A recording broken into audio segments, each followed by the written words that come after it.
Diabetes রোগীরাও দুধ খেতে পারেন, কিন্তু স্মার্টভাবে। লো ফ্যাট বা স্কিম দুধ বেছে নিন। কেন? কারণ ফুল ক্রিম দুধে অতিরিক্ত চর্বি থাকে, যা সুগার কন্ট্রোলটাকে বিগড়াতে পারে। কতটা খাবেন? প্রতিদিন 1 কাপ, মানে 150 থেকে 200 ml যথেষ্ট। সকালের জলখাবারে বা সন্ধ্যার জলখাবারে এটা খেতে পারেন। কিভাবে খাবেন? দুধের সাথে চিনি দেবেন না। চাইলে মিষ্টি না থাকা ওটস বা আটা রুটির সাথেও দুধ খেতে পারেন।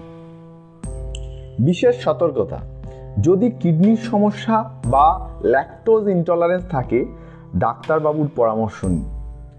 সুস্থ থাকুন, সুগার নিয়ন্ত্রণে রাখুন। আরও এমন সহজ স্বাস্থ্য টিপস পেতে এই চ্যানেলকে সাবস্ক্রাইব করুন, লাইক করুন, কমেন্ট আর বন্ধুদের সাথে শেয়ার করতে ভুলবেন না। আপনার সাথে আপনার ডাক্তার ডক্টর সুদীপ বণিক চৌধুরী। নমস্কার।